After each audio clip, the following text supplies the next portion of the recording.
mahasiswa Universitas Negeri Makassar. Balik lagi di konten Kita Tahu Jika. Nah, hari ini aku Dwi bersama dengan kru Profesi TV bakal nemenin kalian selama beberapa menit ke depan. Jadi kita bakal tanya-tanya nih kepada rekan-rekan mahasiswa terkait bagaimana sih suka dan dukanya menjadi mahasiswa keguruan. Dan juga kita bakal tanya-tanya terkait bagaimana sih pendapat mereka terkait isu-isu nasional pendidikan, terkhususnya mengenai kesejahteraan guru. Nah, tanpa banyak basa-basi, langsung aja yuk kita tanya-tanya. Check it out.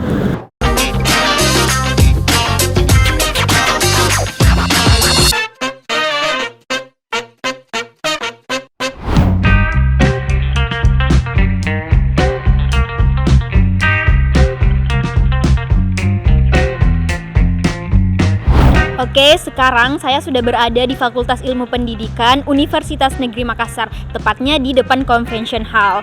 Nah, di samping kiri saya sudah ada salah satu mahasiswa keguruan nih. Nah, kita kenalan dulu ya. Halo Kak, namanya siapa? Halo, perkenalkan nama saya Neri Hidayah Humaira, bisa dipanggil Yaya. Saya berasal dari jurusan Pendidikan Khusus, Fakultas Ilmu Pendidikan Universitas Negeri Makassar. Namanya Ririn Dwi Aryani, Kak. Oke, biasa dipanggil Kak Ririn ya. Iya, Kak. Oke, dari jurusan mana?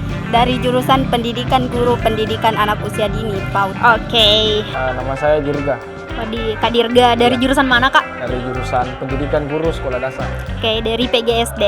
Iya. Nah, ngomong-ngomong nih Kak, kita tahu jika tanggal 20 November itu diperingati sebagai hari apa? 20 berapa?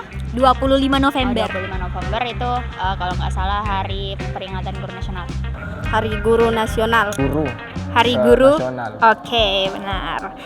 Ngomong-ngomong soal guru nih, kenapa memilih kuliah di bidang keguruan Kak? Kalau alasan pribadi sih, kenapa memilih di Bidang bidang keguruan. keguruan, karena basically sebenarnya saya itu suka sama anak kecil. Kemudian saya juga orangnya sangat cerewet, suka berbagi. Jadi mungkin biar lebih positif arahnya itu saya memilih jurusan keguruan, karena di situ kan memang kita bagaimana caranya berbaur, bagaimana caranya berbagi apa yang kita tahu ke murid-murid yang kita ajar gitu. Kalau saya kenapa memilih keguruan, karena saya sudah sering berinteraksi di lingkup pendidikan, khususnya di SD. Makanya saya ambil PGSD. Oh iya, Kak, karena memang dari kecil saya bercita-cita menjadi seorang guru. Dan menurut saya itu profesi guru profesi yang sangat mulia, karena kita menjadi seorang motivator dan fasilitator dalam mencerdaskan kehidupan anak-anak. Begitu, Kak. Oke, keren-keren. Kemudian rasanya jadi mahasiswa keguruan gimana sih? Ada nggak sih suka dukanya gitu atau keluh kesahnya? Oh iya, kalau suka dan duka itu banyak ya, tapi Iya. kalau sukanya itu lebih ke keguruan itu, kalau menurut saya pribadi, saya tuh nggak di tendensi, nggak dititik beratkan untuk bisa inilah, bisa itulah, tapi Iya, bagaimana caranya saya mengembangkan pikiran saya sendiri, biar nanti kalau misalnya di lapangan pekerjaan itu bisa bagaimana caranya membawa pendidikan ini, bawaannya itu santai ke murid-murid saya begitu. Jadi mereka nggak berpikir bahwa pendidikan itu suatu hal yang menyeramkan, atau pendidikan itu hal yang nggak penting untuk mereka untuk mereka ambil begitu. Kalau sukanya, nah kita tentu akan berinteraksi dengan orang-orang baru. Iya. Jadi kita akan mengenal lagi kebudayaan baru, etika baru, dan segala macam. Intinya banyak hal baru yang kita pelajari. Kalau masalah resahnya, ya ada beberapa orang yang tidak mau toleransi akan perbedaan itu. Itu mungkin keluh kesahnya. Menjadi seorang guru menurut saya itu sangat menyenangkan, Kak. Suka dukanya itu terutama di PAUD itu kita harus menjadi seorang guru yang mampu menciptakan alat peraga edukatif yang kreatif dan juga merancang rancangan pembelajaran yang tidak membosankan bagi anak-anak. Iya, begitu, Kak. Nah, tanggapan orang-orang mengenai jurusan kamu ini pernah dengar nggak kayak disepelein gitu? Kalau masalah disepelekan, itu udah apa ya, sering banget. Sering banget kalau menurut saya, soalnya saya kan dari jurusan pendidikan khusus.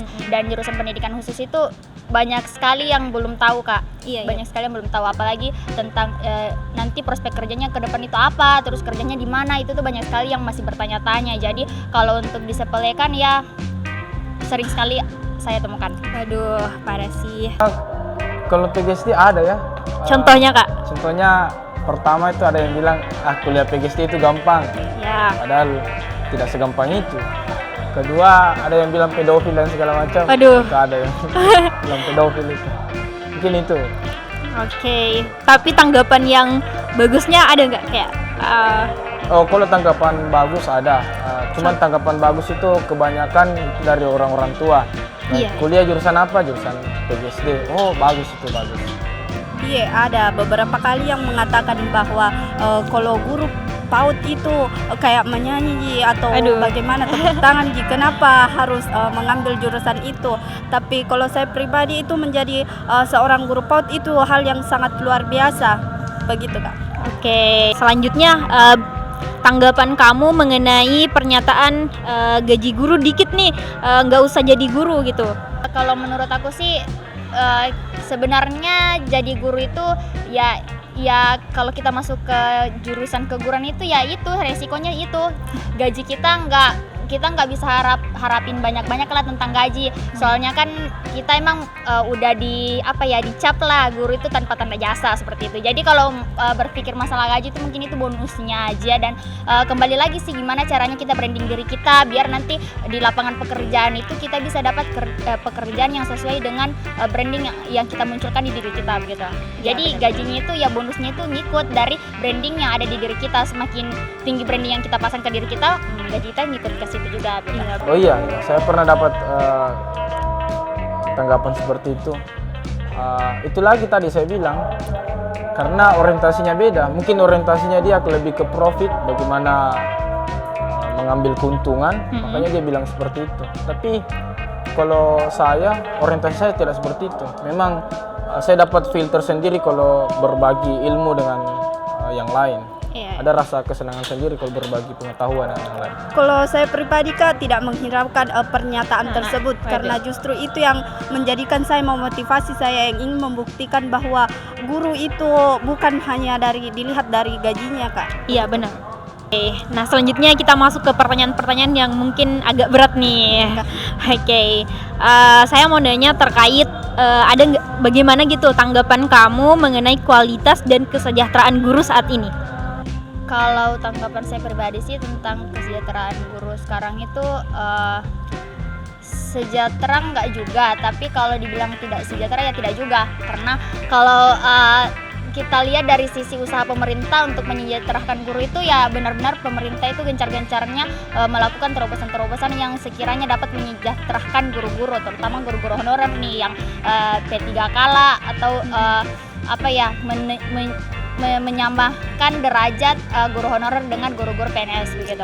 Saya sering observasi ke beberapa sekolah dan guru-guru itu di sana kalau dibicara sejahtera ada yang sejahtera ada yang tidak. Nah, itu yang sejahtera mungkin untuk guru-guru yang sudah PNS, yang sudah pegawai negeri sipil. Yang tidak sejahteranya ya guru-guru yang masih honor. Memang guru-guru itu memang orientasinya untuk mengedukasi, untuk mendidik. Tentu upah bukan jadi permasalahan. Kalau memang orientasinya untuk mendidik, tapi kalau orientasinya di awal hanya untuk mencari uang, untuk memperkaya diri, kupikir pendidikan bukan bidang yang tepat untuk mencari itu. Kalau kualitas guru dilihat dari aspek kesejahteraan itu, dilihat dari kesejahteraan guru sudah masih belum cukup memadai. Karena masih banyak guru yang sudah cukup kesejahteraannya, tetapi masih jauh lebih banyak lagi guru yang tidak sejahtera begitu. Waduh, terutama di kayak sekolah-sekolah yang ini yang terpencil gitu kan. Benar-benar. Nah, selanjutnya khawatir nggak sama keadaan guru di masa depan gitu? Kalau dari sudut pandang saya itu, Kak, tidak khawatir sama sekali karena justru profesi guru itu tidak akan pernah terganti.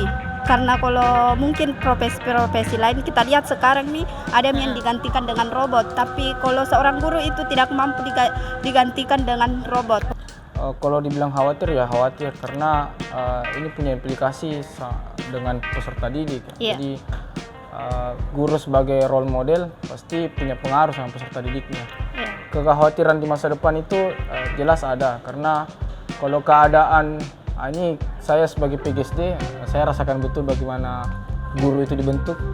Saya khawatir kalau proses pembentukan ini masih terjadi sampai ke depan, tentu akan berpengaruh dengan kualitas pendidikan ke depannya. Karena apa ya?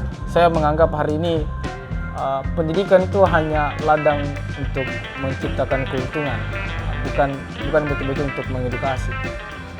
Kalau saya itulah khawatirannya. Ya, Kak. Nah, terakhir nih Kak, pertanyaan terakhir. Ada nggak pesan untuk guru-guru di Indonesia saat ini dan juga untuk para calon guru-guru di masa yang akan datang, dan juga ada nggak pesan buat pemerintah kita? Oke. Untuk dari saya pribadi itu untuk teman-teman yang memiliki cita-cita menjadi guru itu bagus banget, soalnya dilihat dari sisi amal jariah itu tuh emang guru dapat banget. Terus kemudian untuk menjadi guru itu tidak sesusah dan tidak sesulit yang kalian kira begitu. Dia menjadi guru itu ada serunya dan juga gimana ya, untuk orang-orang yang ingin menikmati hidup ya cocok banget lah ambil jurusan keguruan, soalnya keguruan itu santai tetapi tepat dan lapangan pekerjaannya juga banyak begitu. Dia bisa diterima di mana aja gitu.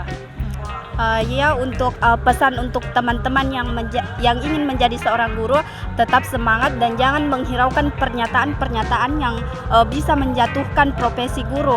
Jadilah seperti Lilin yang mampu menjadikan dirinya sebagai memanfaatkan dirinya sebagai penerang. Oh iya, dua objeknya. Jadi pertama untuk guru. Kalau untuk guru saya begini, perbaiki tujuan. Jangan sampai profesi guru ini betul-betul posisi yang penting untuk bangsa ya. Jadi betul-betul guru itu untuk mendidik, bukan untuk mencari keuntungan. Pesannya untuk pemerintah kita? Kalau untuk pemerintah ya mungkin bisalah diperhatikan nasib-nasib guru yang honorer. Bagaimana sekarang masih banyak guru yang sudah mengabdi beberapa tahun tapi belum mendapat bagaimana dia seperti kayak diangkat lah begitu Kak menjadi seorang PNS. Kalau Dan untuk pemerintah, saya harap sih semoga kedepannya dengan adanya terobosan-terobosan yang terus mereka gencarkan itu tidak berhenti sampai di situ, tetapi dia terus pemerintah terus meng-follow up biar kesejahteraan bagi para guru tuh merata, tidak berat sebelah. Kalau untuk pemerintah, tentu untuk pemerintah sungguh naif kalau saya bilang manusia tidak butuh uang. Kan hari ini kalau tidak ada uang kita tidak bisa hidup. Jadi untuk pemerintah pesan saya, bisalah diperhatikan bagaimana kesejahteraan guru hari ini, minimal dia bisa memenuhi kebutuhan hidupnya sehari-hari. Baik Kak, terima kasih atas waktunya. Oke mitra mahasiswa, itulah tadi beberapa tanggapan atau pendapat dari rekan-rekan mahasiswa Keguruan Universitas Negeri Makassar. Nah tentunya banyak banget harapan-harapan untuk kesejahteraan guru di Indonesia. Nah buat kamu para calon guru di Indonesia, tetap semangat ya mengejar cita-citanya. Oleh karena itu, aku Dwi bersama dengan kru Profesi TV mengucapkan sampai jumpa di episode Kita Tahu Jika selanjutnya. Terima kasih.